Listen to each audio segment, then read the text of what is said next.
Rewa police अधीक्षक शैलेंद्र सिंह चौहान के जन्म दिवस के अवसर पर आज रेड क्रॉस सोसाइटी द्वारा संचालित वृद्धा आश्रम में विशेष कार्यक्रम का आयोजन किया गया। एसपी ने आश्रम के वृद्ध जनों सहित पुलिस स्टाफ के साथ मिलकर अपने जन्मदिन की खुशियां बांटी हैं।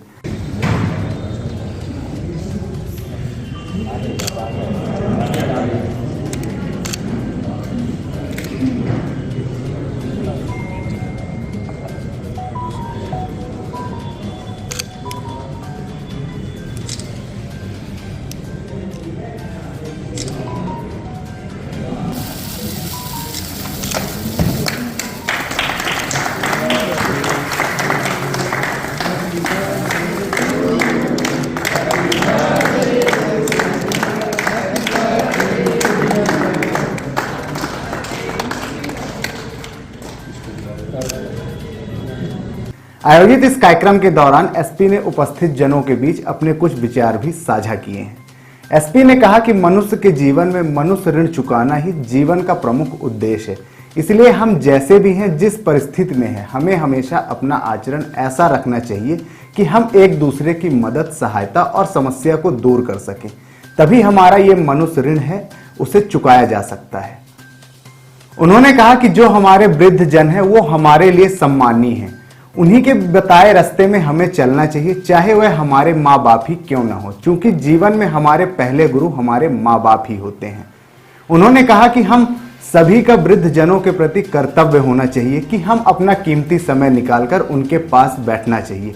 इससे हमें बहुत कुछ सीखने को मिलता है। इसके अलावा जीवन में किसी को कभी अकेला महसूस नहीं कराना चाहिए। कार्यक्रम के दौरान जिले के पुलिस अधिकारी व उनके करीबियों के साथ साथ वृद्धा आश्रम के सम्मानित बुजुर्ग उपस्थित रहे हैं।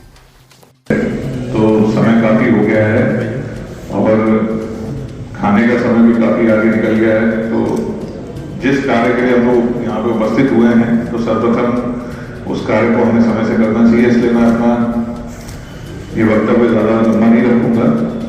हमारे यहाँ उपस्थित प्रभाकर जी, हमारे पुलिस विभाग के एडिशनल एसपी साहिबा, एसडीओपी साहिबा, हमारे भिंड मुरैना से आए साथीगण, हमारे रीवा से यहाँ उपस्थित साथीगण, सभी पत्रकार साथी, पुलिस विभाग के अन्य साथी कर्मचारी और विशेष रूप से हमारे सभी सम्माननीय वृद्धजन जो यहाँ पे उपस्थित हैं। हमारे धर्म में किसी भी मनुष्य के जब वो जन्म लेता है तो 5 ऋण बताए गए हैं, जैसे देव ऋण है, ऋषि ऋण है, पितृ ऋण है, भूत ऋण है, और उसमें एक 5वां ऋण होता है मनुष्य ऋण या नर ऋण। वो ऋण होता है समाज में विभिन्न मनुष्यों के प्रति, क्योंकि हम सभी एक समाज में रहते हैं और हमारा धर्म व्यक्ति से ऊपर उठकर समाज की धारणा को हमेशा अधिक महत्व देता है।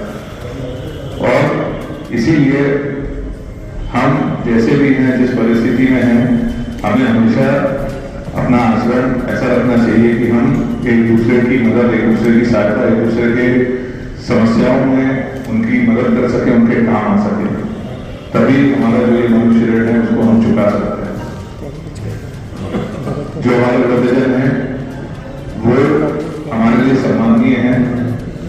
उनकी दिखाई हुई दिशा पे ही हम चलते हैं, उनके वो बताए हुए संस्कारों को ही हम पालन करते हैं, चाहे वो हमारे घर में हमारे माँ बाप ही क्यों ना हो। जीवन के पहले गुरु हमारे माँ बाप ही होते हैं। समय और काल की विभिन्न परिस्थितियों के चलते कुछ वरिष्ठ जनों को अपना समय वृद्धाश्रम में व्यतीत करना पड़ता है, किंतु हम सभी का एक कर्तव्य उनके प्रति भी होना चाहिए और जैसा जिसकी क्षमता हो, जैसा जिसकी भावना हो, उसको प्रयास करना चाहिए कि हम अपना थोड़ा सा वक्त निकालकर इनके साथ बैठे। और कई बार किसी मनुष्य के साथ बैठने से, उसके जीवन के अनुभवों को साझा करने से बहुत सारी ज्ञान की बातें ऐसी हैं जो हम सीखते हैं। अपने आप में कहते हैं कि मनुष्य जो है चलती फिरती एक लाइब्रेरी होता है, पूरा पुस्तकालय होता है। जितना आप कई पुस्तकों के अध्ययन से ज्ञान को अर्जित करेंगे, उतना ज्ञान आप किसी एक व्यक्ति से बैठकर उससे सीख सकते हैं।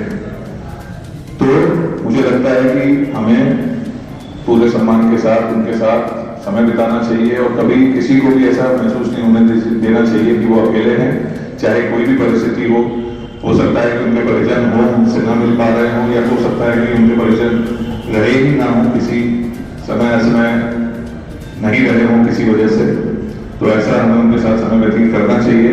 और इसी धारणा के साथ, और मुझे खुशी है इस बात की कि मेरे साथ जितने भी लोग, आप सभी लोग यहाँ मुझसे जुड़े हुए हैं, आप सभी ने इस कार्यक्रम को यहाँ पे आयोजित किया है और इस अवसर पर आपने जो मुझे सम्मान दिया है, तो मैं आप सभी का इसके लिए बहुत बहुत धन्यवाद ज्ञापित करता हूँ और उम्मीद करता हूँ कि और भी लोग इस प्रकार से इस कार्य को आगे बढ़ाएंगे और निश्चित तौर पर हमारे जो सम्मानीय परिजन हैं उनको सदैव सम्मान देंगे। इसी भावनाओं के साथ आप सभी का बहुत बहुत धन्यवाद और विशेष रूप से जो